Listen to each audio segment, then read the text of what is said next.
Student, मेरा नाम है अंजलि और मैं आपका स्वागत करती हूँ मेरे यूट्यूब चैनल पे मैराथन गुरु पे।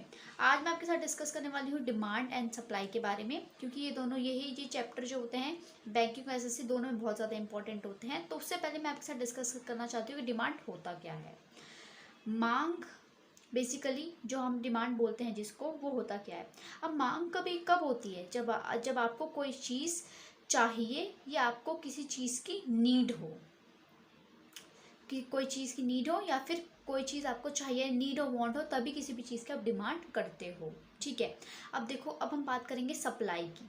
सप्लाई को आप हिंदी में बोलते हो आपूर्ति। सप्लाई जो होती है आपकी, जब आपको सप्लाई जब आपको किसी भी चीज़ की डिमांड चाहिए तो उस चीज़ की अगर सप्लाई ना हो तो अब क्या हो जाता है, उसके प्राइस हाई हो जाते हैं। जैसे मास्क जो था, मास्क हमारे एकदम से क्या हुआ, मास्क की डिमांड बढ़ गई लेकिन सप्लाई हम उतनी जल्दी नहीं कर पाए, तो इसलिए क्या हुआ है, उसके प्राइस हाई हो गए। तो इस तरीके से जो है, जब भी किसी भी चीज़ की डिमांड ज़्यादा होती है, हम सप्लाई नहीं कर पाते हैं तो उसके प्राइस हाई हो जाते हैं। तो इस तरीके से डिमांड और सप्लाई के बीच में रिलेशन होता है, और डिमांड सप्लाई के बीच में रिलेशन होता है। अब आगे हम पढ़ेंगे कि जो आपका इम्पॉर्टेंट चीज़ है वो है आपका लॉ ऑफ डिमांड। ये बहुत ज़्यादा इम्पॉर्टेंट है और इससे बहुत सारे क्वेश्चंस बनते हैं। तो लॉ ऑफ डिमांड होता क्या है, और लॉ ऑफ डिमांड यानी जिसको हम बोलते हैं मांग का नियम, हिंदी में इसको बोला जाता है मांग का नियम। तो इसके बारे में हम डिस्कस करते हैं। तो बेसिकली लॉ ऑफ डिमांड होता क्या है। देखो, लॉ ऑफ डिमांड के बारे में अगर मैं आपको बोलूं तो लॉ ऑफ डिमांड क्या होता है, इसमें जब भी हमारे प्राइस हाई होते हैं तो हमारी डिमांड कम होती है। तो किसी भी चीज़ के जब प्राइस बढ़ते हैं तो उसकी डिमांड कम हो जाती है। जैसे जितना आपको, अब क्या हुआ कि जैसे दाल जो थी उसके प्राइस कितने 40 रुपये किलो मिल रही थी, वो उसके एकदम से प्राइस बढ़ा के 45 रुपीज़ कर दिया उन्होंने, तो उसकी डिमांड कम हो जाएगी। लोग जहाँ 1 किलो खरीदते थे वहाँ आधा किलो खरीदने लग जाएंगे। ठीक है। तो इस तरीके से लॉ ऑफ जो डिमांड है आपका, मांग का नियम, इस तरीके से काम करता है कि जब किसी भी चीज़ की के रेट हाई होते हैं, प्राइस हाई हो जाते हैं, तो उसकी मांग कम हो जाती है। कोई भी अगर महंगी चीज़ होगी, आपको नहीं लगेगा कि मुझे इतने पैसे उसमें देने हैं, तो आप क्या करोगे, उसको नहीं खरीदोगे। तो लॉ ऑफ डिमांड क्या कहता है कि जब प्राइस ज़्यादा होते हैं तो हमारी डिमांड क्या होती है, कम होती है। जब हमारे प्राइस कम होते हैं तो हमारी डिमांड ज़्यादा होती है, क्योंकि आपको लोगों को सस्ती चीज़ें खरीद, जैसे सेल होती है ना, किसी भी चीज़ की सेल होगी 50% ऑफ, तो फटाफट उस चीज़ की डिमांड बढ़ जाती है। हमें नहीं भी लेना हो तब भी हम लेने लग जाते हैं, ताकि अब सस्ते में मिल रहा है, क्या पता आगे मिले ना मिले। ठीक है। और एक और चीज़ है इसमें कि बाकी के जो फैक्टर हैं आपके, उनको आपको कांस्टेंट मानना है। जैसे इनकम हो गई आपकी, अदर फैक्टर्स हो गए, सब्सिट्यूट गुड्स हो गए, या फिर कॉम्प्लीमेंट्री गुड्स हो गए, वो आगे डिस्कस करेंगे। बट आपको क्या करना है, जब आप लॉ ऑफ डिमांड पढ़ते हो तो आपको और भी सारे जो फैक्टर होते हैं डिमांड के, वो कांस्टेंट रखने पड़ता है। आपको सिर्फ प्राइस और डिमांड में क्या करना है, इन दोनों के बीच में आपको रिलेशन इस्टेब्लिश करना है। बाकी सारे फैक्टर आपको क्या रखने हैं, कांस्टेंट रखने हैं। ठीक है। अब देखो, अब हम बात करेंगे डिमांड कर्व के बारे में कि डिमांड कर्व कैसे काम करता है। अब लेट्स से किसी भी चीज़ की प्राइस इतना है तो उसकी क्वांटिटी हम इतनी खरीदते हैं। ठीक है, ये आपको समझ में आ गया। अब इस चीज़ के प्राइस हो गए, वो थोड़े से हाई हो गए। जो चीज़ कितने की थी, ये आपका 0, ये आपका कितना 5, 10, 15, कोई चीज़ 15 की थी वो 20 की हो गई। तो जहाँ हम उसकी कितने क्वांटिटी खरीदते थे, जहाँ हम उसके 15 क्वांटिटी खरीदते थे, वहाँ हम लोग क्या करेंगे, 15 क्वांटिटी खरीदेंगे। क्योंकि जैसे जैसे प्राइस बढ़ता है, आपको पता है, जैसे जैसे प्राइस बढ़ता है वैसे वैसे हम क्या करते हैं, हमारी डिमांड, हमारी जो क्वांटिटी होती है वो कम होती जाती है। ठीक है। तो अगर आप देखोगे, इन दोनों अगर पॉइंट्स को मिलाओगे तो आप ये देखोगे कि ये जो है डाउनवर्ड स्लोपिंग है। क्या है आपका, जो ये होता है आपका डिमांड कर्व जो होता है, वो होता है आपका डाउनवर्ड स्लोपिंग, यानी नीचे की तरफ। कभी भी आएगा कि डिमांड कर्व कैसा होता है, तो आप बोलोगे कि ये क्या होता है, डाउनवर्ड स्लोपिंग होता है। और आपसे अगर पूछा जाएगा कि डिमांड जो होता है उसका रिलेशन कैसा होता है,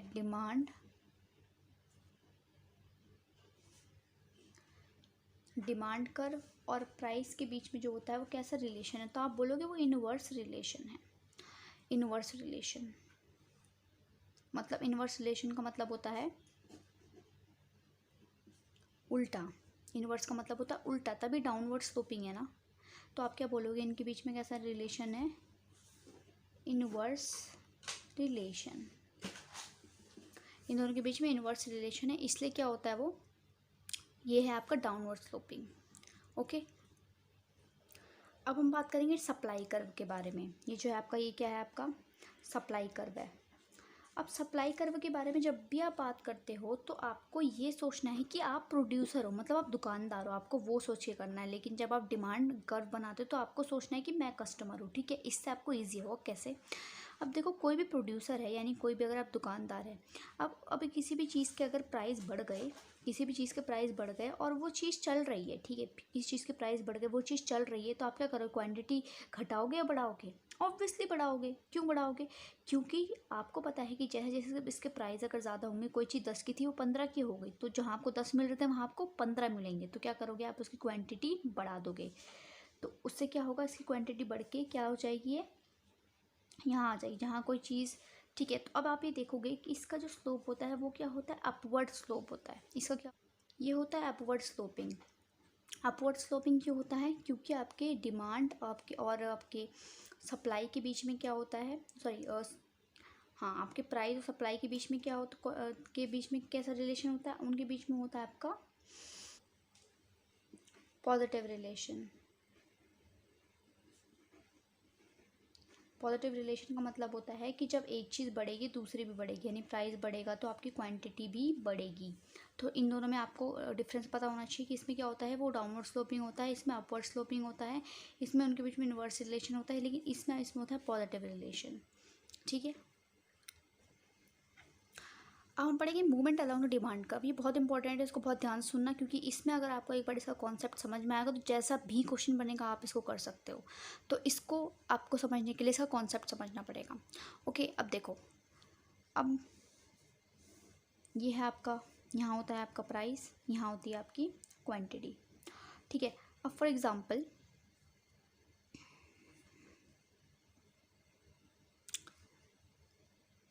ये है आपका प्राइस, ये आपकी क्वांटिटी, ठीक है।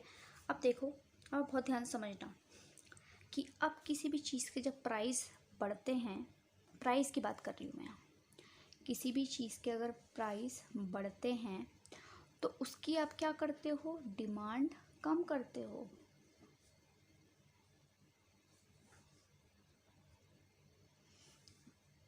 तो आप ये देखोगे,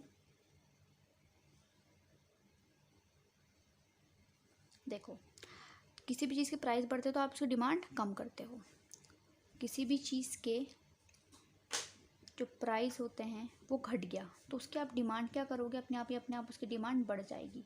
तो प्राइस जब ज़्यादा, इसके जब कम होंगे तो इसकी डिमांड क्या हो जाएगी? अपने आप ही बढ़ जाएगी, तो हम क्वांटिटी ज़्यादा लेने लग जाएंगे। तो इसमें ना बहुत ध्यान से समझना एक चीज़ कि जब क्या कर रहे हो आप, जब प्राइस आप ज़्यादा कर रहे हो और आपकी डिमांड कम हो जा रही है, तो आपका जो ये वाला स्लोप है, यहाँ से ये पॉइंट यहाँ खसक जा रहा है, खसक जा रहा है ना, यहाँ से यहाँ ये पॉइंट खसक जा रहा है। तो इसको आप बोलते हो कॉन्ट्रैक्शन। कॉन्ट्रैक्शन, कॉन्ट्रैक्शन का मतलब आपका होता है संकुचन। संकुचन मतलब वो सिकुड़ गया, मतलब कम हो गया। कॉन्ट्रैक्शन का मतलब कम हो गया। ऐसे ही यहाँ का पॉइंट था ये, अब जब प्राइस बढ़े, प्राइस घटे तो डिमांड बढ़ गई, यानी आपको ज़्यादा क्वांटिटी आप लेने लग गए। तो इससे क्या हुआ? ये आगे हो गया, यानी ये क्या हो गया? ये जब आगे हो जाता है, ज़्यादा हो जाता है, यहाँ से ये पॉइंट यहाँ आ गया, तो इस पॉइंट को कहा जाता है हमारा एक्सटेंशन। एक्सटेंशन, जिसको आप हिंदी में बोलते हो विस्तार। मतलब विस्तार मतलब ये बढ़ गया।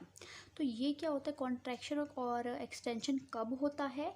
जब आप अपने ही, जब प्राइस में चेंज होते हैं। ये याद रखना कि जब चेंज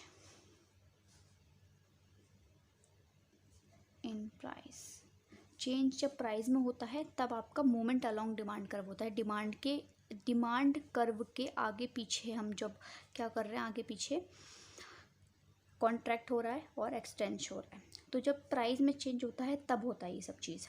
अब देखो, अब प्राइस में चेंज हो गया। अब दूसरी चीज़ है आपका शिफ्ट इन डिमांड कर्व।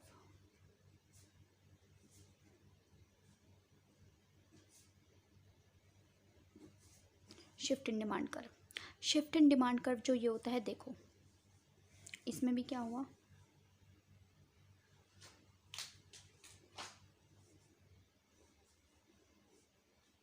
ये एक पॉइंट है, यह प्राइस, यह है आपका क्वांटिटी, ठीक है,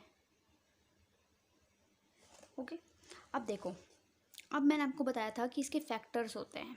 फैक्टर्स होते हैं जैसे फॉर एग्ज़ाम्पल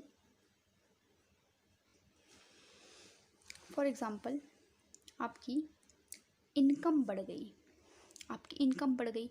इनकम बढ़ने के बाद आप जितना पैसा अपना जितना खर्च करते थे उससे ज़्यादा पैसा खर्च कर सकते हो आप। तो जब इनकम बढ़ेगी तो उसकी उस चीज़ की क्या होगी, डिमांड ज़्यादा होगी, उसकी क्वांटिटी ज़्यादा खरीदोगे ना आप। मतलब इसमें प्राइस में कोई चेंज नहीं हो रहा, लेकिन फिर भी आपकी क्वांटिटी क्या हो रही है, बढ़ रही है। आगे आगे बढ़ने का मतलब क्या होता है, प्राइस में कोई चेंज नहीं होता, लेकिन क्वांटिटी जो है वो आगे बढ़ गई। मतलब जितनी इतनी खरीदते थे वो इतनी खरीदने लग गए, तो ये क्या हुआ, बढ़ गई क्वांटिटी। तो क्वांटिटी बढ़ जाती है तो ये क्या हो जाता है, कर्व आगे शिफ्ट हो जाता है। कहाँ शिफ्ट हो जाता है, आगे की तरफ। तो राइट वर्ड शिफ्ट कब होता है,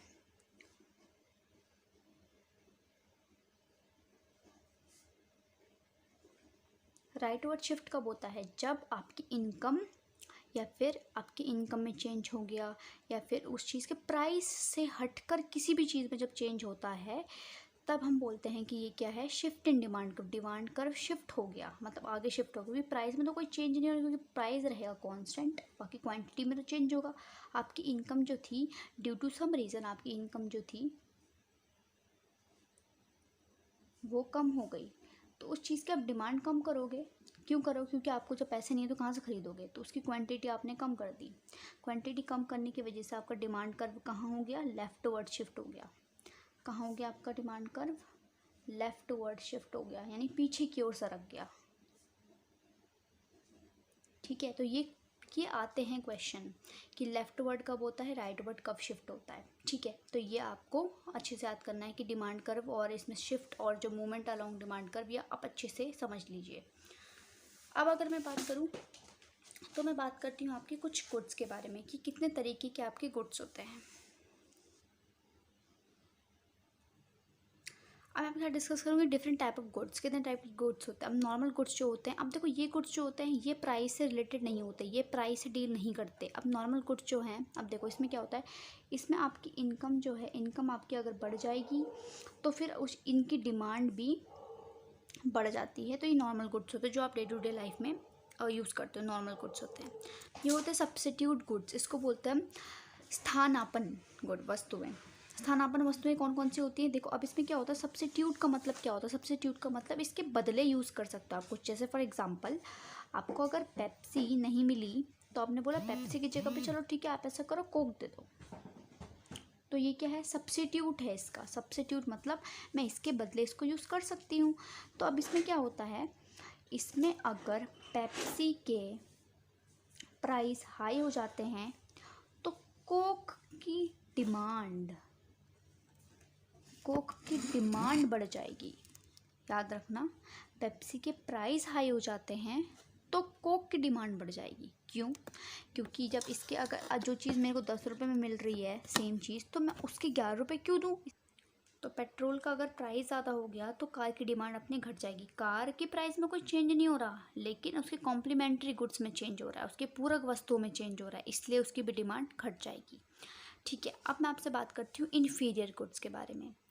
इन्फीरियर गुड्स इसमें थोड़ा अलग होता है। देखो अब इन्फीरियर गुड्स में क्या होता है, जब आपकी इनकम बढ़ जाएगी तो इनकी डिमांड कम हो जाएगी। मतलब इन्फीरियर गुड्स का मतलब होता है कुछ सस्ते, जैसे चावल जो होते हैं सस्ते वाले चावल, जब आपकी इनकम अगर बढ़ जाएगी तो आप सस्ते वाले चावल खाओगे क्या, नहीं, तो उसकी डिमांड क्या हो जाएगी, कम हो जाएगी।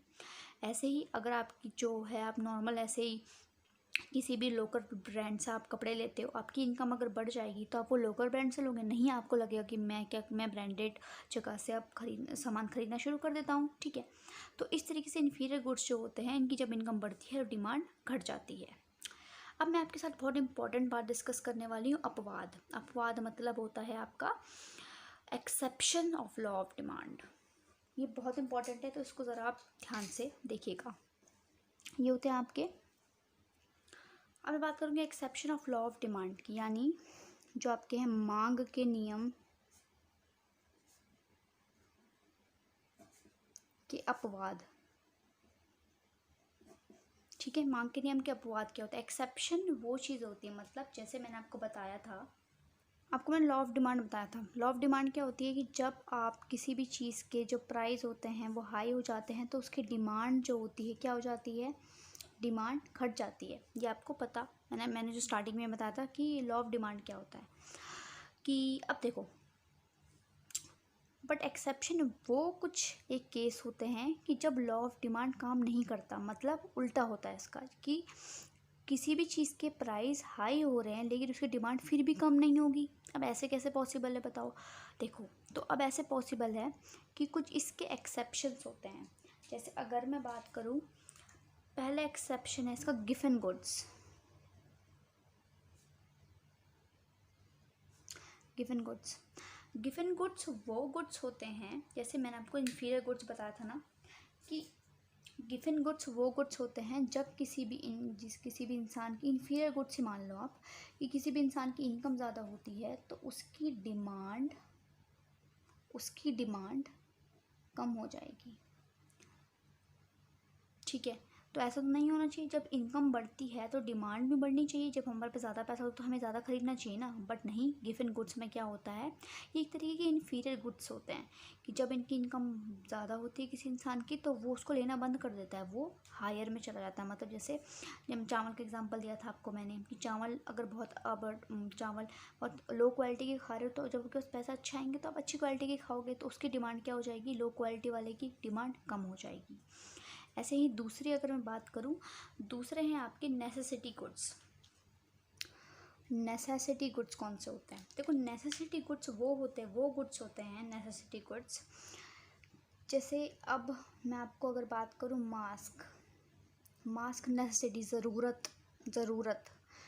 अब मास्क के प्राइस चाहे जितने भी हाई हो जाएं, हम उसकी डिमांड कम नहीं होगी, उसकी डिमांड बढ़ेगी। जबकि ऐसा नहीं होना चाहिए। प्राइस अगर किसी चीज़ के बढ़ रहे हैं तो डिमांड कम हो जाती है। अब एक्सेप्शन हो गया ना, ये एक्सेप्शन मतलब ये अपवाद हो गया ना, कि जब प्राइस बढ़ रहा है तो डिमांड घट नहीं रही, तो ये लॉ ऑफ डिमांड के उल्टा चल रहा है। ठीक है, ऐसा क्यों होता है? जैसे ऐसे हमने बात करी मास्क की, ऐसे हमने बात करी मेडिसिन की, कि किसी कोई बहुत ज़रूरी मेडिसिन है, भले वो जितनी भी बड़ी हो, जितनी भी ज़्यादा प्राइस हो उसके, लेकिन उसकी डिमांड हमेशा हाई ही रहेगी। तो ये नेसेसिटी गुड्स होते हैं। अब देखो, स्टेटस सिंबल। अब कुछ लोग जो होते हैं वो चीज़ इसलिए खरीदते हैं क्योंकि वो बहुत महंगी है।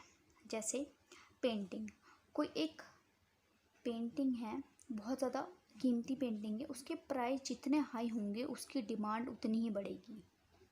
जैसा आप अगर आपने देखा होगा कि बोली लग रही है, किसी भी एक पर्टिकुलर चीज़ की बोली लग रही है, तो जितने ज़्यादा उसके प्राइस बढ़ते जाते हैं ना, लोग उसको और उतना ज़्यादा ख़रीदना चाहते हैं। तो एक स्टेटस सिंबल की तरह देखा जाता है कि पेंटिंग जितनी महंगी होगी उतनी ज़्यादा उसकी डिमांड होगी। क्योंकि डिमांड क्यों होगी? क्योंकि हर किसी को वो अपने ड्राइंग रूम की वॉल पे चाहिए, बहुत अमीर आदमी, मतलब अमीर आदमी को। ठीक है, तो ये एक्सेप्शन इन सब चीज़ों में होता है।